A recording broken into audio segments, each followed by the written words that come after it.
Hoje a gente vai mergulhar na estrutura de um projeto espiritual bem específico, que dura um ano inteiro, o livro Todo Dia com Maria, Nenhum Dia Sem Jesus.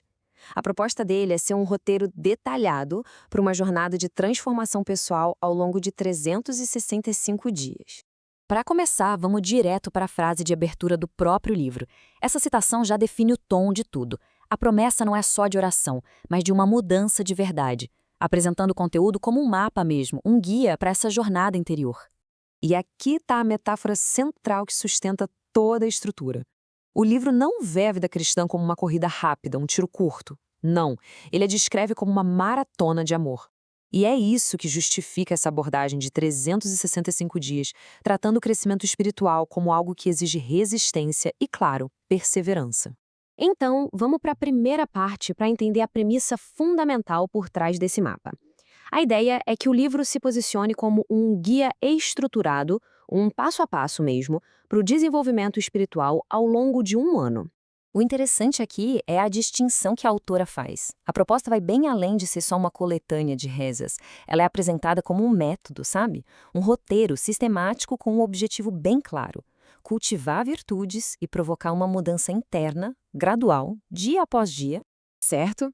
Agora, como essa jornada é guiada? Essa segunda sessão explora a dinâmica espiritual que é o coração do devocional, focando nos papéis de Maria e Jesus como os guias desse caminho.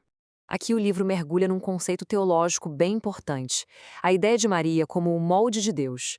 A citação de Santo Agostinho é usada para ilustrar que, ao se conformar a esse modelo, a pessoa seria, digamos, espiritualmente moldada para refletir as características de Jesus.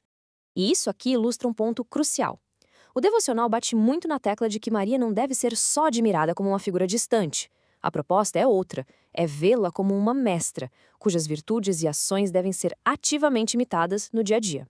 Ok, já entendemos a base teórica, mas e na prática? Como isso funciona no cotidiano?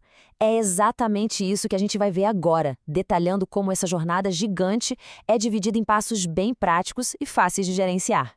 A estrutura de cada dia é bem direta, se repetindo em 4 partes. Tudo começa com um versículo da Bíblia que dá o tema. Isso inspira uma reflexão breve. Daí vem um propósito, que é uma meta prática para o dia. E para fechar, uma oração. É um ciclo simples, pensado para criar um hábito mesmo. Para deixar isso bem claro, vamos dar uma olhada no primeiro dia do livro. O versículo fala sobre ser uma nova criatura. A reflexão conecta isso com a força do sim que se dá todo dia. O propósito é super concreto: deixar um peso do passado para trás. E a oração finaliza pedindo força. Aqui dá para ver direitinho como a teoria se encaixa na prática. Agora, vamos sair um pouco do detalhe do dia a dia e voltar para a visão geral. Esta 4ª sessão explica como essas práticas diárias se organizam num plano maior, um plano anual, com o foco temático para cada mês.